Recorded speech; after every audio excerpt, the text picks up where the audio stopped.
নরসিংদী সরকারি কলেজের উচ্চ মাধ্যমিক শ্রেণীর অনলাইন ক্লাসে সবাইকে স্বাগত। আমাদের আজকের বিষয় বাংলা দ্বিতীয় পত্র। আমাদের আলোচ্য বিষয় বাংলা দ্বিতীয় পত্রের অন্তর্গত নির্মিতি অংশের পারিভাষিক শব্দ। তোমাদের আজকের এই আলোচনার সঙ্গে আছি আমি মোহাম্মদ আল মামুন কুরাইশি, সহকারী অধ্যাপক, বাংলা বিভাগ, নরসিংদী সরকারি কলেজ, নরসিংদী। আজকের এই ক্লাস শেষে আমরা জানতে পারবো পারিভাষিক শব্দ কি, পারিভাষিক শব্দ পাঠের প্রয়োজনীয়তা বা কি, পরিভাষা ও শব্দের মধ্যকার পার্থক্য, পরিভাষা নির্মাণের রীতি, পরিভাষা কেন্দ্রিক বিভিন্ন বোর্ডে আসা কিছু শব্দের পারিভাষিক রূপ। তাহলে প্রিয় শিক্ষার্থী, আমরা এখন চলে যাওয়ার চেষ্টা করি এই কেন্দ্রিক আলোচনায়। পারিভাষিক শব্দ কেন্দ্রিক আলোচনার আগে একটি কৌতুক দিয়ে শুরু করা যাক। এটা কৌতুক এরকম ছিল, যখন স্কুলে পড়তাম তখন বায়োলজি স্যার বলতেন সেল মানে কোষ, ফিজিক্স স্যার বলতেন সেল মানে ব্যাটারি, আর ইকোনমিক্স স্যার বলতেন সেল মানে বিক্রি, আর হিস্ট্রি স্যার বলতেন সেল মানে কারাগার, আর ইংলিশ স্যার বলতেন সেল মানে মোবাইল। আর যখন বিয়ে করা হলো তখন বউ বলছে সেল মানে ডিসকাউন্ট। কিন্তু আজও বুঝতে পারলাম না সেল মানে আসলে কি। সবই ঠিকই রয়েছে, প্রতিটি ঠিক অর্থ, কিন্তু আসলে পারিভাষিক শব্দ সম্পর্কে বা পরিভাষা সম্পর্কিত জ্ঞান না থাকার কারণে তার মধ্যে এরকম একটি ধাঁধার সৃষ্টি হয়েছে। সে আসলে বুঝতে পারছে না একই এক এক ক্ষেত্রে একই শব্দ বিভিন্ন অর্থে ব্যবহৃত হচ্ছে, কেন হচ্ছে। আশা করছি আজকের ক্লাসটি যদি প্রথম থেকে শেষ পর্যন্ত তোমরা মনোযোগ সহকারে করার চেষ্টা করো, তাহলে অবশ্যই তোমাদের বাংলা দ্বিতীয় পত্রের নির্মিতি অংশের ৭ নং প্রশ্নের মধ্যে ৭ নং প্রশ্নে এটি দেয়া থাকে এবং এর নম্বর হচ্ছে ১০। তোমরা আমার ক্লাসটি আজকে যদি প্রথম থেকে শেষ পর্যন্ত মনোযোগ সহকারে করো, আবারও বলছি প্রথম থেকে শেষ পর্যন্ত করতে হবে। প্রথম দিয়ে করলে হবে না, শেষের দিকে তোমাদের দেয়া রয়েছে কিছু শব্দ, এগুলো যদি মনোযোগ সহকারে করো তাহলে আশা করছি তোমরা পরীক্ষায় ১০ মার্কস এখান থেকে পাবে, সে আশা রাখছি, এবং আশা করছি তোমরা সবাই মনোযোগ সহকারে ক্লাসটি করার চেষ্টা করবে। তাহলে প্রিয় শিক্ষার্থী, আমরা এই পারিভাষিক শব্দ কি এখন সেদিকে জানার চেষ্টা করব। পারিভাষিক শব্দ, তাহলে এর ইংরেজি হলো টার্মিনোলজি ওয়ার্ড। কি ওয়ার্ড? Terminology word. তাহলে সংস্কৃত পরি উপসর্গের সাথে, তাহলে সংস্কৃত পরি উপসর্গের সাথে ভাষা যুক্ত হয়েছে। কি যুক্ত হয়েছে? ভাষা। এই ভাষা শব্দ যুক্ত হয়ে পরিভাষা শব্দটি গঠিত হয়েছে। তাহলে পরিযোগ ভাষা কি হয়েছে? পরিভাষা। আর এই পরিভাষার সঙ্গে ইক প্রত্যয় যুক্ত হয়ে হয়েছে পারিভাষিক শব্দটি। তাহলে আমরা জানলাম পারিভাষিক শব্দটি কিভাবে গঠিত হয়েছে। প্রথমে পরিযোগ ভাষা, পরিভাষা, এবং পরিভাষার সঙ্গে ইক প্রত্যয় যুক্ত হয়ে গঠিত হয়েছে পারিভাষিক শব্দটি। তাহলে পরিভাষা শব্দের অর্থ হলো বিশেষ ভাষা। তাহলে মোটামুটি আমরা বুঝতে পারছি পরিভাষা শব্দের অর্থ কি? বিশেষ ভাষা। তাহলে আমরা এখন জানার চেষ্টা করি পরিভাষা বা পারিভাষিক শব্দ কাকে বলে। কোন ভাষার মধ্যে বিশেষ অর্থে ব্যবহৃত শব্দই পরিভাষা বা পারিভাষিক শব্দ। তাহলে কোন ভাষা, বাংলা ভাষা হতে পারে, ইংরেজি ভাষা হতে পারে, বিভিন্ন ভাষার মধ্যে বিশেষ অর্থে ব্যবহৃত শব্দই পরিভাষা বা পারিভাষিক শব্দ। আবার যদি আমরা বলতে পারি বাংলা ভাষায় প্রচলিত বিদেশি শব্দের ভাবানুবাদমূলক প্রতিশব্দই পরিভাষা। তাহলে বাংলা ভাষায় প্রচলিত রয়েছে অনেক ভাষা, অনেক বিদেশি ভাষা, আমরা জানি না, আরবি, ফার্সি, হিন্দি, বিভিন্ন ভাষার শব্দ বাংলা ভাষায় প্রচলিত রয়েছে। তাহলে বাংলা ভাষায় প্রচলিত বিদেশি শব্দের এই ভাবানুবাদমূলক প্রতিশব্দই হচ্ছে পরিভাষা। অর্থাৎ আমরা যদি আরো সুনির্দিষ্টভাবে বলতে পারি, জ্ঞান বিজ্ঞানের সুনির্দিষ্ট ক্ষেত্রে যেসব শব্দ সুনির্দিষ্ট বা বিশেষ অর্থে ব্যবহৃত হয় সেগুলোকে পরিভাষা বা পারিভাষিক শব্দ বলে। তাহলে প্রিয় শিক্ষার্থী, আমরা বলতে পারছি যে আমরা জ্ঞান বিজ্ঞানের চর্চা করি, এই জ্ঞান বিজ্ঞানের সুনির্দিষ্ট ক্ষেত্রে যেসব শব্দ সুনির্দিষ্ট বা বিশেষ অর্থে ব্যবহৃত হয় সেগুলোকে পরিভাষা বা পারিভাষিক শব্দ বলে। আমরা উদাহরণ দিলে আরো আমাদের ধারণাটি সম্পর্কে আরো পরিষ্কার হয়ে যাবে আমাদের। পরিভাষা শব্দ কি? যেমন একটি শব্দ পদ। কে না জানো পদ? পদ সবাই জানো, তাই না? আমরা পদ দেখো যখন ব্যাকরণে ব্যবহার করছি তখন আমরা কি বলছি? বিভক্তিযুক্ত ব্যাকরণে দেখো বিভক্তিযুক্ত শব্দ ও ধাতুকে বলা হয় ব্যাকরণে পদ বলে। যে পদ একটি শব্দ, যখন ব্যাকরণে আমরা ব্যবহার করি তখন কি বিভক্তিযুক্ত শব্দ ও ধাতুকে আমরা কি বলছি? পদ। কিন্তু সাধারণ অর্থে পদ অর্থ পা বা চরণ, তাই না? আমরা বিভিন্ন পদ বলতে পা বোঝাই সাধারণ অর্থ। কিন্তু ব্যাকরণে যখন পদ বলছি তখন কি আর পা বোঝা যাবে? মোটেই না। তখন আমরা জানবো বিভক্তিযুক্ত শব্দ ও ধাতু। আবার এটিই ক্ষেত্রে যদি আবার পদ শব্দটি আমরা কবিতার ক্ষেত্রে ব্যবহার করি, দেখো কবিতার ক্ষেত্রে পংক্তি বা লাইন। তোমরা জানো বাংলা ভাষার প্রাচীনতম আদি নিদর্শন কি? প্রাচীনতম নিদর্শন কি? চর্যাপদ। সেখানে পদ বলতে কি? কবিতার ক্ষেত্রে পদ শব্দ পংক্তি বা লাইনকে বোঝানো হয়। আচ্ছা এছাড়াও যদি যাই, কাউকে বলা হয় তিনি কোন পদে চাকরি করছেন? এই যে এছাড়া পদের ক্ষেত্রে তিনি কোন পদে, তাহলে এটা কি হবে? তিনি কোন পদে, অধিকারের ক্ষেত্রে তিনি কোন পদে চাকরি করছেন, তাই না? কোন পদে চাকরি করছেন? তখন তাকে বলবে কে পুলিশে চাকরি করছে কোন পদে? SP, SP. আমাদের যদি শিক্ষকতা হয় তাহলে কি সহকারী অধ্যাপক, প্রভাষক, অধ্যাপক কোন পদে? তাহলে অধিকারের ক্ষেত্রে হচ্ছে পদ। আবার খাবারের ক্ষেত্রে যদি বলা হয় তিনি কত পদে রান্না করেছেন, তাই না? অনেক পদে রান্না হলে খেতে ভালো লাগে, তাই না? বিভিন্ন অনুষ্ঠানে অনেক পদে রান্না হয়।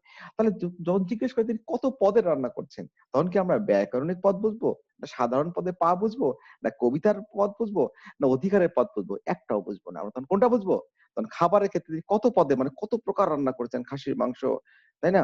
মুরগির মাংস, ইলিশ মাছ, রুই মাছ, তাই না? বিভিন্ন প্রকার কত প্রকার তিনি রান্না করেছেন।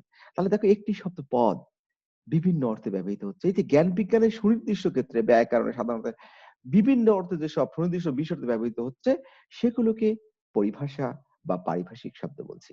Concept clear? তাহলে আশা করছি আমাদের ধারণাটি পারিভাষিক শব্দটা কি? আমরা পারিভাষিক শব্দ মানে ইংরেজি থেকে নয়, এটিও আমরা পরবর্তী আলোচনায় আসবো। তাহলে প্রিয় শিক্ষার্থী আমরা এখন পরবর্তী অংশে চলে যাচ্ছি। এখন আমরা চলে যাব পারিভাষিক শব্দ পাঠের প্রয়োজনীয়তা কি? কি দরকার? পড়তে হবে? পড়া দরকার আছে? হ্যাঁ, কেন দরকার নেই? কারণ পৃথিবীর কোনো ভাষাই এককভাবে স্বয়ংসম্পূর্ণ নয়। মানুষ যেমন একা চলতে পারে না, পৃথিবীর কোনো ভাষাই এককভাবে স্বয়ংসম্পূর্ণ নয়। তাই প্রতিটি জাতি তাদের ভাষাকে সমৃদ্ধ করার জন্য বিভিন্ন ভাষা থেকে কিছু কিছু শব্দ সংগ্রহ করে নিজেদের শব্দভান্ডার সমৃদ্ধ করে থাকে। এদিক থেকে বাংলা ভাষা ব্যতিক্রম নয়। তোমরা মনে রাখবা কোনো ভাষাই কিন্তু এককভাবে স্বয়ংসম্পূর্ণ নয়। বাংলা ভাষায় বিভিন্ন দেশের বিভিন্ন ভাষার শব্দ রয়েছে। বিভিন্ন ভাষার শব্দ রয়েছে। ঠিক তেমনি ইংরেজিতেও রয়েছে বিভিন্ন ভাষার শব্দ। শুধু ইংরেজি মনে করো না শুধু ইংরেজি ভাষা দিয়ে, শুধু ইংরেজি দিয়ে গঠিত তা না। অনেক ভাষার শব্দ রয়েছে। জ্ঞান বিজ্ঞানের এই বিভিন্ন শাখায় বিশেষ ধারণা বা বস্তুকে নির্দেশ করার জন্য বাংলা ভাষাতেও এ জাতীয় বিদেশি ভাষার অনেক শব্দ প্রবেশ করেছে। এখন বাংলা ভাষার আদি পর্বে এসব ধারণা বা বস্তুকে নির্দেশ করার মতো তেমন কোনো শব্দ ছিল না। একসময় এই শব্দগুলো ছিল না। তাই পরবর্তীতে আমরা জানি উৎপত্তি অনুসারে শব্দ প্রকার ৫ প্রকার: তৎসম, অর্ধতৎসম, তদ্ভব, দেশি বিদেশি। তাই পরবর্তীতে তৎসম, অর্ধতৎসম, তদ্ভব আর বিদেশি শব্দের পাশাপাশি বেশ কিছু নবগঠিত শব্দ এসে এই প্রয়োজন পূরণ করেছে। এদের বেশ কিছু শব্দের বাংলা প্রতিশব্দ থাকলেও যেমন কমিশনার, পুলিশ বা কম্পিউটারের মতো এমন অনেক শব্দ আছে যেগুলোর বাংলা কোনো প্রতিশব্দ নেই। তুমি যদি বলো এখন পুলিশের বাংলা প্রতিশব্দ কি পাবে? আসলে কম্পিউটারের বাংলা প্রতিশব্দ যদিও গণনাকারী যন্ত্র করেছে এটা প্রচলিত নয়। তাহলে কমিশনার, পুলিশ এর বাংলা কি করবে? এর বাংলা খুঁজতে গিয়ে আর পুলিশকে খুঁজে পাবে না তুমি। তাহলে সেগুলোর বাংলা কোনো প্রতিশব্দ নেই, কিংবা থাকলেও সেগুলো শ্রুতিমধুর, সহজবোধ্য বা ব্যবহার উপযোগী নয়। তাই এইসব ধারণা প্রকাশ করতে কিংবা বস্তুকে চিহ্নিত করতে বাংলা ভাষায় পারিভাষিক শব্দের প্রয়োজনীয়তা রয়েছে। এছাড়াও বাংলা বাক্যের মধ্যে এসব পারিভাষিক শব্দ সরাসরি ব্যবহার করে বাংলা বাক্যকেও শ্রুতিমধুর ও ব্যবহার উপযোগী করা যায়।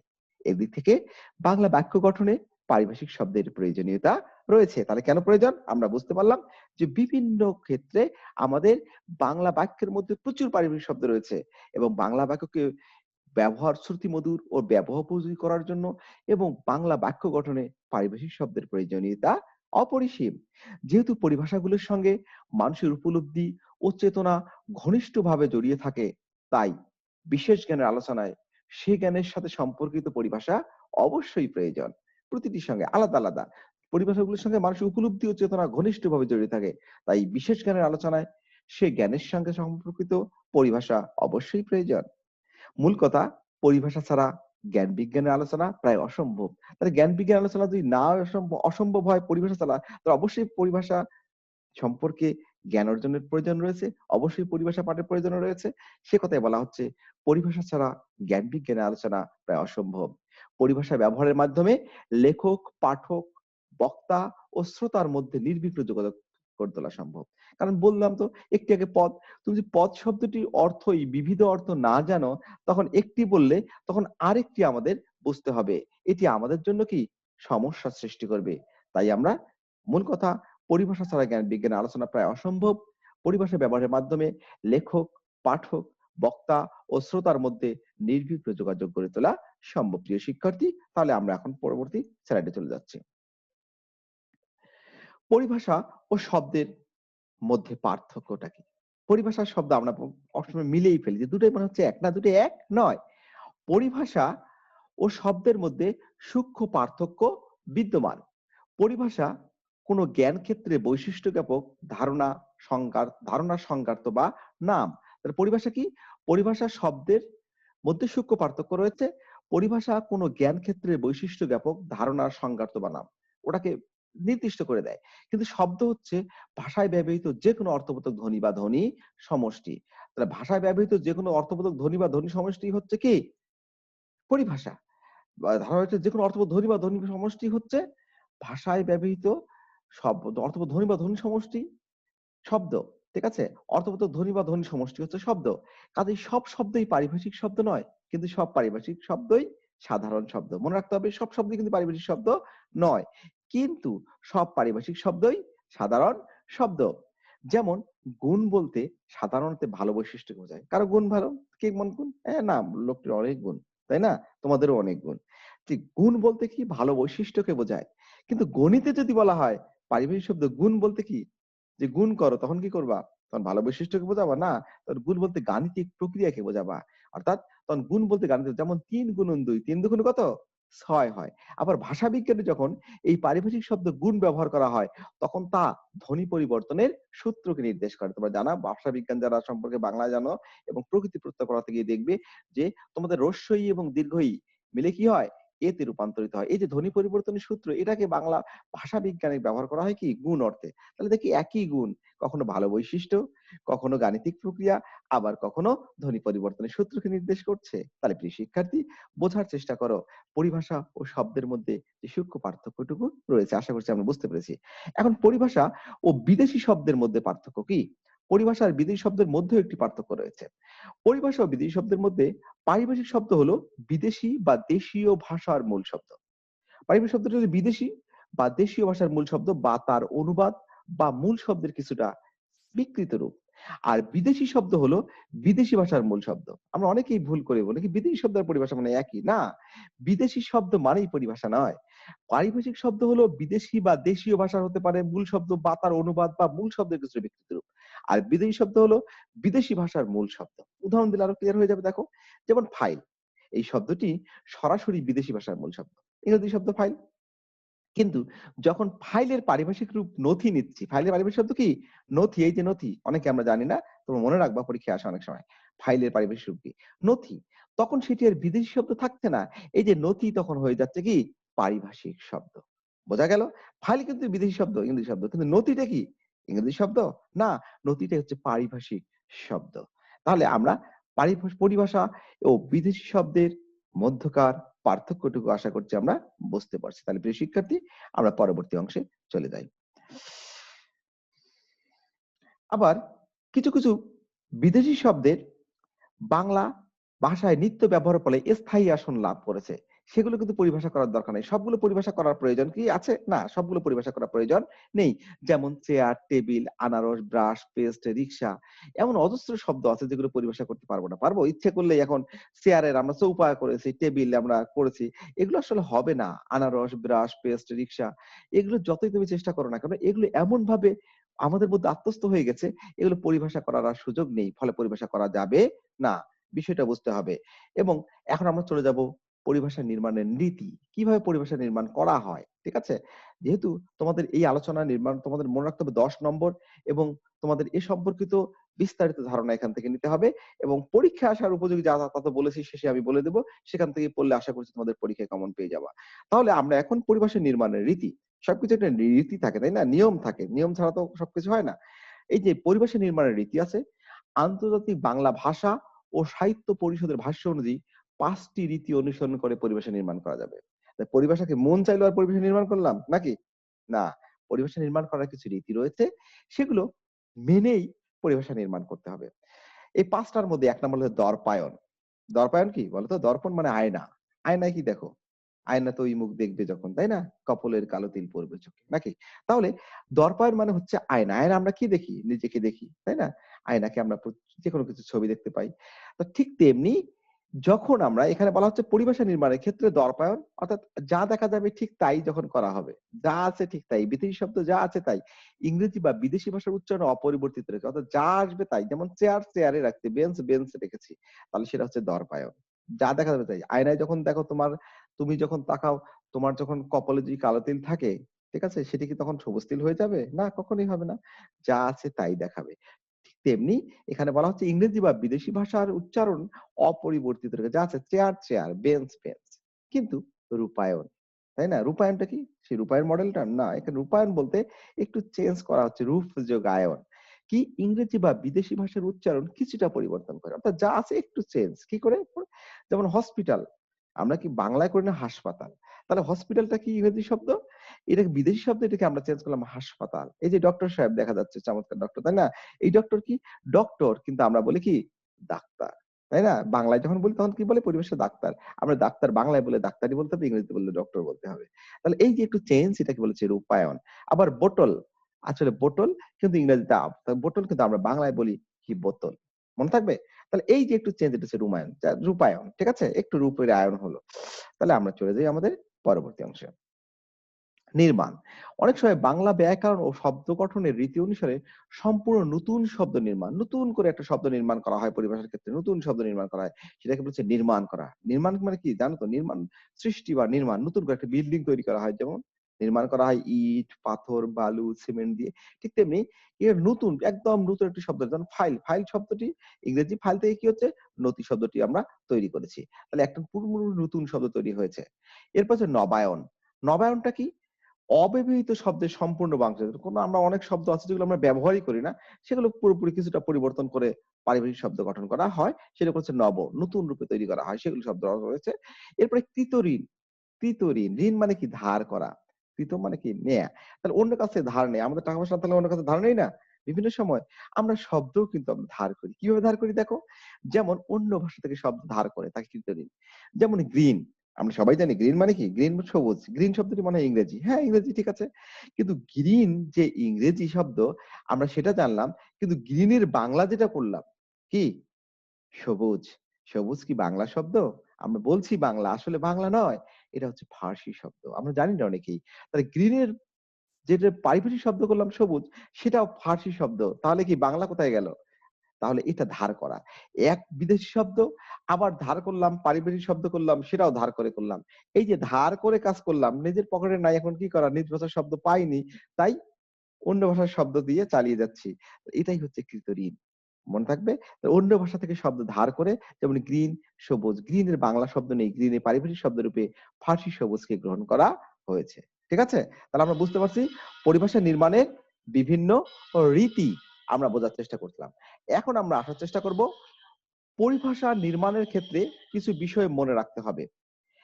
একই অর্থ নির্দেশের জন্য বিভিন্ন শব্দ এবং বিভিন্ন অর্থ নির্দেশের জন্য একই শব্দ। অর্থাৎ পরিভাষা নির্মাণের ক্ষেত্রে কিছু বিষয় মনে রাখতে হবে। একই অর্থ নির্দেশের জন্য বিভিন্ন শব্দ এবং বিভিন্ন অর্থ নির্দেশের জন্য একই শব্দ বৈজ্ঞানিক তথ্যাদির সুষ্ঠু প্রকাশ ব্যবহৃত করে। তাই যথাসম্ভব একটি প্রতিশব্দ নির্বাচন করতে হবে। অর্থাৎ পরিভাষার কোনো সমার্থক শব্দ থাকবে না। যেমন ফাইলের পরিভাষা নথি। এই নথির কোনো সমার্থক থাকা চলবে না। তাহলে একই অর্থ নির্দেশের জন্য বিভিন্ন শব্দ এবং বিভিন্ন অর্থ নির্দেশের জন্য বিভিন্ন অর্থ নির্দেশের জন্য একই শব্দ বৈজ্ঞানিক তথ্যাদির সুষ্ঠু প্রকাশ ব্যাহত করে। তাই যথাসম্ভব একটি প্রতিশব্দ নির্বাচন করতে হবে। অর্থাৎ পরিভাষার কোনো সমার্থক শব্দ থাকবে না। যেমন ফাইলের পরিভাষা নথি, এই নথির কোনো সমার্থক শব্দ থাকা চলবে না। এখন আমরা চলে যাব হচ্ছে আমাদের পরবর্তী আলোচনায়। এখন আমরা তাহলে দেখো, এটা তোমরা দেখো বাংলা ভাষায় বাংলায় কোনো প্রতিশব্দ না থাকলে আগতি প্রতিশব্দটি ব্যবহার করা যাবে। যেমন পুলিশ চোরকে ধরতে এসেছে। পুলিশের কোনো পারিবারিক শব্দ নেই। তাই পারিভাষিক শব্দ হচ্ছে পুলিশ।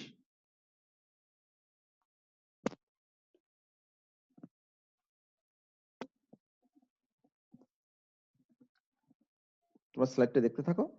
দেখো স্লাইডের দিকে তাকাও। দেখো সবকিছু দেখা যাচ্ছে। এগুলো একটু পড়ো।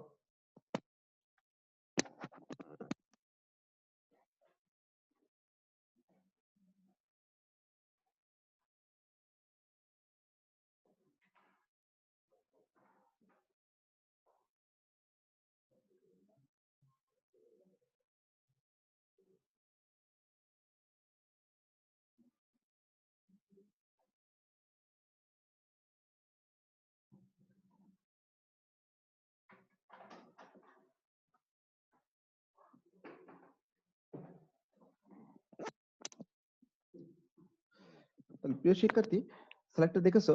যেখানে বলা হচ্ছে বাংলায় কোনো প্রতিশব্দ না থাকলে আগত প্রতিশব্দটি প্রয়োগ করা যাবে। যেমন পুলিশ চোরকে ধরতে এসেছে। পুলিশের কোনো পারিভাষিক শব্দ নেই। তাই পুলিশের পারিভাষিক শব্দ পুলিশ আমরা আগেও বলেছি। আবার বাংলায় টেকসই প্রতিশব্দ না থাকলে আগতি শব্দটি প্রয়োগ করা যাবে। যেমন ছেলেমেয়েরা টেলিভিশন দেখছে। এই যে টেলিভিশন দেখো, অনেকদিন আগের টেলিভিশন, তাই না?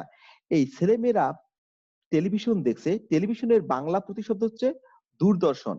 তবে এটি টেকসই নয়। অর্থাৎ দূরদর্শন, কেদারা, চৌপায়া এগুলো গ্রহণযোগ্য হয়নি। তাই মূল শব্দটি ব্যবহার করাই উত্তম। অর্থাৎ অর্থাৎ বাংলায় টেকসই প্রতিশব্দ না থাকলে আগত শব্দটি প্রয়োগ করা যাবে। যেমন ছেলেমেয়েরা টেলিভিশন দেখছে, এই যে অর্থাৎ না থাকলে ব্যবহার করা যাবে। কিন্তু আমরা দূরদর্শন কিন্তু কেউ বলি না। আমরা সবাই কি বলি? আমরা বলছি টেলিভিশন বলি। ঠিক আছে?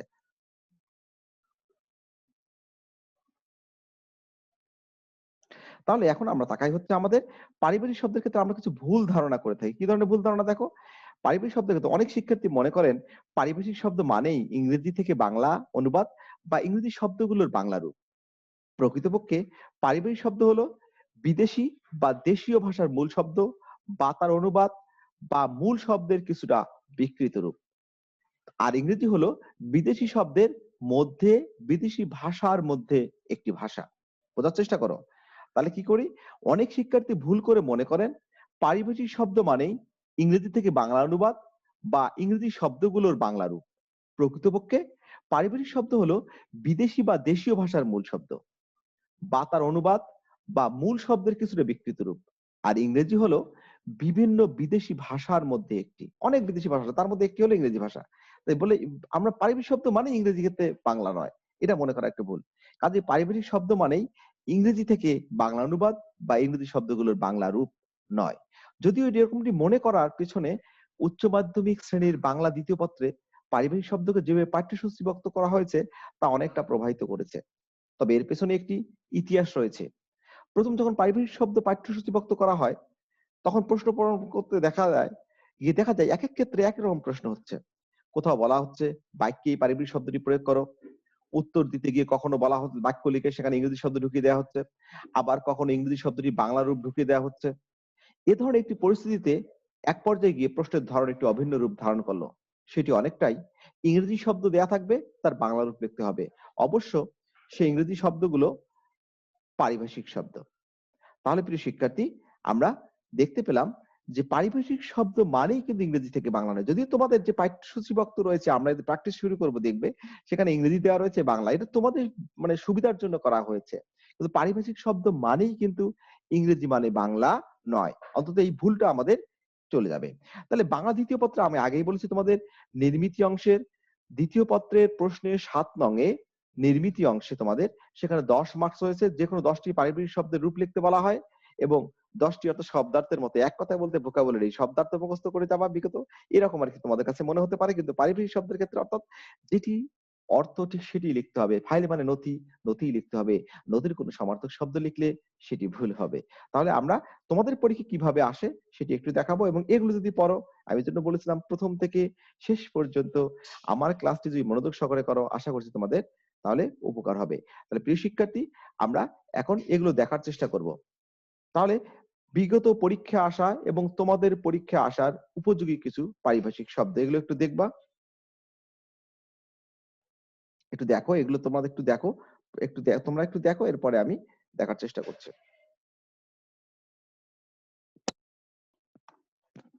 দেখো কি লেখা আছে।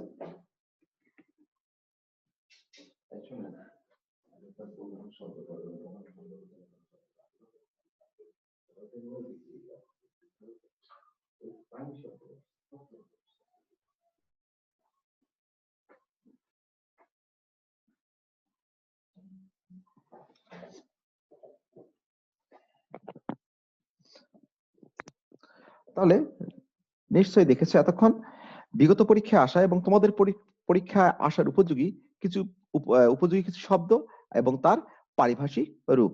পরীক্ষায় আসবে তোমরা লিখবা প্রদত্ত শব্দ এবং পারিভাষিক শব্দ। এই পেলে 7 নং প্রশ্নের ক এর উত্তর লিখে লিখবে প্রদত্ত শব্দ এবং পারিভাষিক শব্দ। তাহলে প্রদত্ত শব্দের মধ্যে কি কি আছে? ক্যাম্পাস, এভাবে দেওয়া থাকবে এগুলো। ক্যাম্পাস, এই দেখো আমি ছবি দিয়েছি কিসের? কার্জন হলে, ঢাকা বিশ্ব, welcome to Dhaka university campus, তাই না? ভবিষ্যতে ইচ্ছা আছে তো, যারা ইচ্ছা আছে তারা এখন থেকে প্রস্তুতি নেবে ভালো করে, অবশ্যই ঢাকা বিশ্ববিদ্যালয়ে চান্স পাবে। ঠিক আছে? এছাড়া তারা বুয়েট, মেডিকেল ভালো জায়গায় চান্স পেতে চাও, তারা এখন থেকে প্রস্তুতি নিয়ে এসে হবে। ক্যাম্পাস এডমিশন টেস্টেও কিন্তু আসে, তোমাদের ভর্তি পরীক্ষা এগুলো আসে। ক্যাম্পাস মানে কি? অঙ্গন। তুমি আর যাই লেখো সেটি হবে না। চ্যান্সেলর আচার্য, ভাইস চ্যান্সেলর উপাচার্য, রেজিস্ট্রার নিবন্ধক। রেজিস্ট্রেশন মানে নিবন্ধন। তাহলে অটোনমাস মানে স্বায়ত্তশাসিত। এই বানান ভুল করা যাবে না, বানান ভুল করলে কিন্তু অনেকে মার্কস কেটে যাবে। কন্ট্রোলার নিয়ন্ত্রক, ফাইন আর্টস চারুকলা, ক্যাটালগ গ্রন্থ তালিকা, অ্যানেক্সেশন সংযোজিত, ভাইবা ভৌসি মৌখিক পরীক্ষা, ফ্যাকাল্টি অনুষদ। এই যে আমি ছবি দিয়েছি এই কেন্দ্রিক সবগুলো দেখো। ভাইস চ্যান্সেলর মানে কি? উপাচার্য। আর চ্যান্সেলর আচার্য। তাহলে বাংলাদেশের চ্যান্সেলর কে জানো? চ্যান্সেলর কে? চ্যান্সেলর হচ্ছে রাষ্ট্রপতি। ঠিক আছে? আর হচ্ছে ভাইস চ্যান্সেলর হচ্ছে উপাচার্য। তাহলে এগুলো একটু মনে রাখার চেষ্টা করবে। এই জাতীয় আরো কিছু শব্দ আমি তালিকা দিয়েছি, এই তালিকাগুলো রাখলে আশা করছি অনেকটাই কমন পেয়ে যাবে। ঠিক আছে? এরপরে হলো আমরা যাব হচ্ছে, দেখো এই যে একটা পত্রিকা একটা ছবি দিয়েছি দেখো, প্রথম আলো, তাই না? প্রথম আলো পত্রিকা ছবি দিয়েছি। এখন এখানে সব আছে কি? পত্রিকা কেন্দ্রিক দিয়েছি। হেডলাইন মানে শিরোনাম, এডিটর মানে সম্পাদক, এডিটোরিয়াল মানে সম্পাদকীয়, এডিশন মানে সংস্করণ, প্যারা মানে অনুচ্ছেদ, ইন্টারপ্রিটার মানে দোভাষী, প্রিন্সিপাল মানে নীতি, আই উইটনেস মানে প্রত্যক্ষদর্শী, তাই না? করসপন্ডেন্ট মানে সংবাদদাতা, যিনি সংবাদ প্রেরণ করেন, সংবাদদাতা। বুলেটিন জ্ঞাপন পত্র, ম্যানিফেস্টো মানে হচ্ছে ইশতেহার, ফরকাস্ট মানে পূর্বাভাস, এলিগেশন অভিযোগ, পাবলিসিটি প্রচারণা, স্পন্সর পোষক বা প্রতিপালক।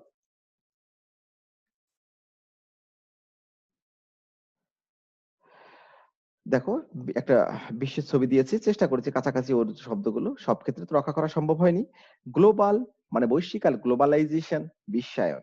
ইমিগ্রেন্ট অভিবাসী, ডায়ালেক্ট উপভাষা, রিপাবলিক প্রজাতন্ত্র, রেসিজম জাত্যাভিমান, লেটিটিউড অক্ষাংশ, হোস্টেস জিম্মি, গ্র্যান্ট অনুদান, ফিউডাল সামন্ত, ডিপ্লোম্যাটিক কূটনৈতিক, ল্যান্ডস্কেপ ভূদৃশ্য, নন অ্যালাইন্ড জোট নিরপেক্ষ, নেবুলা নীহারিকা, কোল্ড ওয়ার স্নায়ুযুদ্ধ, এমবার্গো নিষেধাজ্ঞা, গ্যালাক্সি ছায়াপথ।